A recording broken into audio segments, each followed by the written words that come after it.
আমি ঘুমের ভান করে রইলাম, এদিকে জাসিমের দুষ্টুমি বেড়েই চলেছে। সে আমার অনেক চেষ্টা করেছে, কিন্তু বয়স কম, আগে কখনো এসব করেনি, তাই খুলতে পারছে না। কিছুক্ষণ পর আমিও আর নিজেকে সামলাতে পারছি না। কি করব? তার চোখে চোখ রেখে সবকিছু করে যাব, নাকি ঘুমের ভান করে সব শেষ করে দেব? কিছুক্ষণের মধ্যেই আমার হয়ে গেল। এবার আর জাসিমকে ধাক্কা মারা ছাড়া কোনো উপায় নেই। জাসিম তো নতুন কিছু বোঝে না, তাই ওর কানে কানে ফিসফিস করে বললাম, 2 মিনিট বিশ্রাম নাও আর আমাকে ধরো, আমার হয়ে গেছে। এরপর জাসিম আমাকে যা করল সেটা শুনলে আমি শতভাগ গ্যারেন্টি দিয়ে বলতে পারি তোমাদের দাঁড়িয়ে যাবে। তাই ভিডিওটা শুরু থেকে শেষ পর্যন্ত দেখার অনুরোধ রইল। আমার নাম মৌমিতা, বয়স 19 বছর, বাবা মায়ের প্রথম সন্তান। আমরা 3 বোন, 1 ভাই, আর আমি সবার বড়। আমার পরে ছোট ভাই, তারপরে বাকি 2 বোন। আমার বাবা একজন সফল ব্যবসায়ী, তাই আমরা সচ্ছল পরিবারের সন্তান। চাওয়ার আগেই সব পেয়েছি। 3 বছর হলো বিয়ে হয়েছে, কিন্তু বাচ্চা হয়নি, এটাই শুধু অভাব। আমার স্বামী, শ্বশুর, শাশুড়ি সবাই খুব ভালো। তবে দুঃখের কথা হলো বিয়ের 3 মাস পরে ছুটি শেষ হয়ে যাওয়ায় স্বামী আবার সিঙ্গাপুরে চলে যায়, আর তারপরেই শুরু হয় আমার এক নতুন জীবন। সবসময় মন খারাপ করে থাকতাম, কিছুতেই যেন সময় কাটত না। স্বামী দিনে রাতে মিলে 30 বারের বেশি ফোন দিতেন। সারাক্ষণ অস্থিরতা আর হতাশায় থাকতাম। হঠাৎ একদিন মোবাইলে ইউটিউবে ভিডিও দেখতে দেখতে মিষ্টি ভয়েস চ্যানেলটি পাই। চ্যানেলে অনেক মজার মজার গল্প, মায়ের সাথে ছেলে, ছেলের সাথে মা, মামার সাথে ভাগ্নে, ভাগ্নে আমি, এরকম অনেক মজার মজার গল্প। প্রথম গল্প শুনে নিজেকেও ভদ্র লাগলেও পরে খুব মজা পাইলাম। তারপর ধীরে ধীরে মিষ্টি ভয়েস চ্যানেলের নিয়মিত দর্শক হয়ে গেলাম। সারাদিন শ্বশুর শাশুড়ির সেবা যত্ন, ঘর সংসার সামলানো, নিয়ম করে স্বামীর সাথে মোবাইলে কথা বলা, আর রাতে শুয়ে শুয়ে মিষ্টি ভয়েস চ্যানেলের গল্প দেখা, আর নিজে নিজেকে শান্ত করা আমার প্রতিদিনের কাজ। গল্প শুনতে শুনতে মনটা ভেতরে ভেতরে চুরি হয়ে গেল। রাতে মাঝে মাঝে মনে হতো রাস্তা থেকে কোনো ছেলেকে ঘরে ডেকে এনে আমার ইচ্ছা পূরণ করে নি।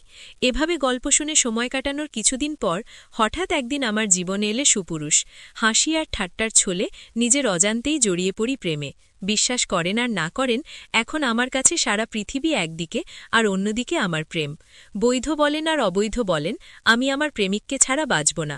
আমার মতো রক্ষণশীল পরিবারের সহজ সরল মেয়ে কিভাবে এমন সম্পর্কে জড়িয়ে গেলাম, সেই গল্পটাই আজ তোমাদের সাথে মন খুলে বলবো। তাহলে আর কথা না বাড়িয়ে শুরু করা যাক। কিন্তু কোথা থেকে শুরু করব ভেবে পাচ্ছি না। আর কথা বলে নেই, আমার কিন্তু গল্প বলার অভ্যেস নেই। মিষ্টি ভয়েস চ্যানেল থেকে যতটুকু শিখেছি সেই অভিজ্ঞতা থেকে বলছি।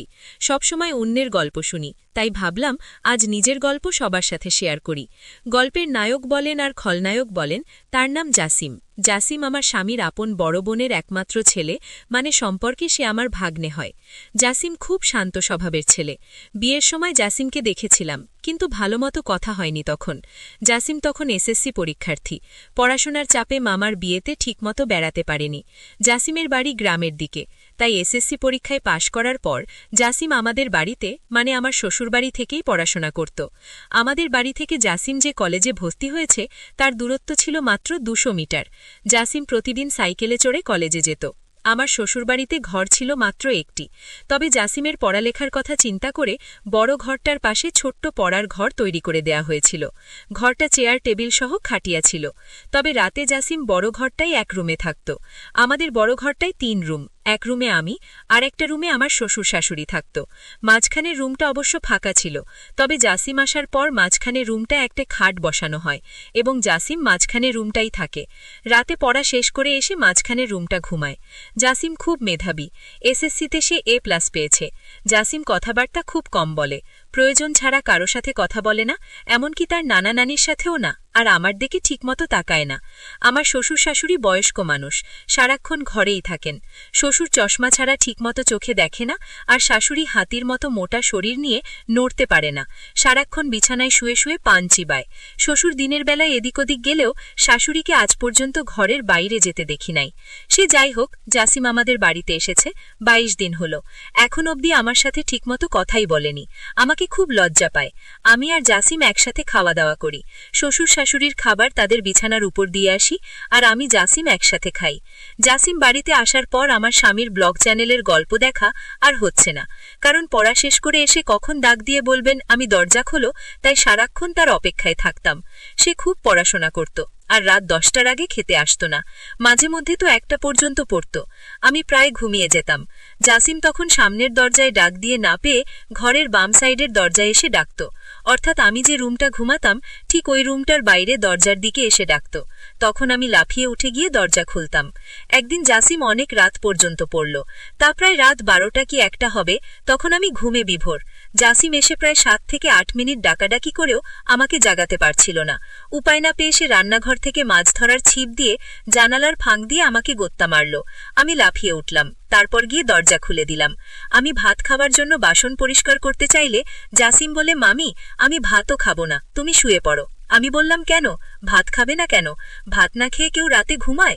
জাসিম বলল, না, তোমার চোখে অনেক ঘুম, এমনিতেই তোমাকে রোজ রাত জাগিয়ে কষ্ট দিই, আজ অনেক রাত হয়েছে, এবার তুমি শুয়ে পড়ো, আমি সকালে উঠে খাবো। আমি বললাম, আমার কোনো সমস্যা নেই, তোমার যতক্ষণ মন চায় পড়ে এসো, মাঝে মধ্যে চোখটা একটু লেগে যায় আর কি। তখন জাসিম বলল, আমার জন্য তুমি শুধু শুধু জেগে থাকবে কেন? কাল থেকে আমি পড়ার ঘরেই ঘুমাবো, আর নানা নানিকা যখন খাবার দাও তখন আমাকেও ডাক দিয়ে ওই সময় তুমি আমিও খেয়ে নেব। আমি বললাম, সন্ধে রাতে খেয়ে নিলে রাত জেগে পড়তে পড়তে ক্ষুধা লাগবে যখন তখন, কি খাবে? আর তাছাড়া এত বড় ঘর থাকতে তুমি ঘরে ঘুমাবে কেন? আমি কি কখনো বলেছি তোমার জন্য আমার সমস্যা হচ্ছে? তুমি কি বাইরের কেউ? তুমি তো আমাদের নিজেদের মানুষ, তোমার জন্য এটুকু করতে পারবো না? জাসিম বলল, ঠিক আছে, আমি অনেক রাত হয়েছে, এবার ঘুমাও, এ ব্যাপারে সকালে তোমার সাথে আলাপ করব। এটা বলেই জাসিম সোজা তার বিছানায় গিয়ে শুয়ে পড়ল, আর আমিও আমার রুমে চলে আসলাম। তবে আর যাই হোক, আজ প্রথম জাসিম আমার সাথে এত কথা বলেছে, কিন্তু একবারও আমার চোখের দিকে তাকায়নি। এখন সকাল 8টা, জাসিম এখনো ঘুম থেকে ওঠেনি। কাল অনেক রাতে ঘুমিয়েছে, তাই একটু বেশি ঘুমাচ্ছে। এমনিতে প্রতিদিন সকাল 6টার সময় ঘুম থেকে উঠে উঠোনে হাঁটাহাঁটি করে। জাসিমকে কখনো সকালে পড়তে দেখিনি। জাসিমকে ডাক দিতে হবে, কারণ 10টায় ক্লাস আছে। তাই জাসিমকে ডাক দিলাম, জাসিম, জাসিম, ওঠো, 8টা বাজে, কলেজে যাবে না? জাসিম বলল, কটা বাজে? আচ্ছা, 1টা বাজে, বলতেই লাফিয়ে উঠল। তারপর গোসল করতে গেল। মিনিট 10-এর মধ্যে গোসল শেষ করে নাস্তা খেয়ে সোজা কলেজে চলে গেল। এরপর ঠিক 2টোর সময় কলেজের ক্লাস শেষ করে বাসায় ফিরল। মাঝে মধ্যে অবশ্য 1টার দিকেও চলে আসে। পড়ার ঘরে বই খাতা রেখে গোসলখানায় হাত মুখ ধুতো করতে গেল। এদিকে আমি খাবার নিয়ে বসে আছি। জাসিম ঘরে আসলো, তারপর আমরা দুজনে একসাথে দুপুরের খাবার খেলাম। খাবার খাওয়ার সময় কোনো কথা হলো না, শুধু জিজ্ঞেস করেছিলাম কলেজে ঠিকমতো ক্লাস হয় কিনা। বাচ্চা ছেলের মতো মাথা নেড়ে শুধু বলেছি, হ্যাঁ, শুধু এটুকুই। খাবার খেয়ে জাসিম তারপর আর ঘরে গিয়ে শুয়ে রইল। জাসিম অবশ্য দিনের বেলা ওই ঘরে ঘুমায়। সন্ধে হয়ে গেল, জাসিম ঘুম থেকে উঠছে না। আমি পড়ার ঘরটায় গিয়ে জাসিমকে ডাক দিলাম। আমার ডাক শুনে ঘুম থেকে উঠে বিছানায় বসল। আমার দিকে তাকিয়ে বলল, কি হয়েছে, ডাকছো কেন মামি? আমি বললাম, না কিছু না, সন্ধে হয়ে গেল, তুমি এখনো ঘুমাচ্ছ, পড়তে বসবে না? জাসিম বলল, সন্ধে হয়ে গেছে নাকি, দেখি কটা বাজে। জাসিম পড়ার টেবিলে রাখা তার হাতঘড়িটা টাইম দেখে গোসলখানায় হাত মুখ ধুতো করতে চলে গেল। আমি তারপর আর ঘরে বসে রইলাম। হাত মুখ ধুতো করে জাসিম পড়ার ঘরে আসলো। আমার দিকে তাকিয়ে বলল, তুমি এখনো এখানে কি করার? রান্নার কাজ শেষ? আমি বললাম, সেই কখন শেষ করেছি, কেন ক্ষুধা লাগছে নাকি? জাসিম বলল, আরে না, কি যে বলো, এই সন্ধ্যের সময় ক্ষুধা লাগে নাকি? তবে চা হলে ভালো হতো। আমি বললাম, চা পাতা মনে হয় ঘরে নেই, কাল থেকে তোমাকে চা করে দেব, ঠিক আছে? জাসিম বলল, ঠিক আছে, এখন যাও, আমি পড়তে বসো। আমি বললাম, আচ্ছা বাবা, তুমি মনোযোগ দিয়ে পড়ো, আমি গেলাম। আমি আমাদের বড় ঘরটায় চলে আসলাম। ঘণ্টা দুয়েক পরে শ্বশুর শাশুড়িকে রাতের খাবার দিলাম। শ্বশুর শাশুড়ি খাচ্ছে, আমি পাশেই বসে আছি। হঠাৎ শ্বশুর বলল, বৌমা, জাসিম ঠিকমতো পড়ালেখা করে তো, তুমি একটু খেয়াল রেখো। আমি বললাম, বাবা আপনি কোনো চিন্তা করবেন না, জাসিম খুব ভালো ছেলে, তাকে পড়ার জন্য বলতে হয় না, সে নিজেই নিজের পড়া শেষ করে নেয়। শ্বশুর বলল, তা জানি, কিন্তু তারপরেও আমাদের দায়িত্ব আছে না? আমি বললাম,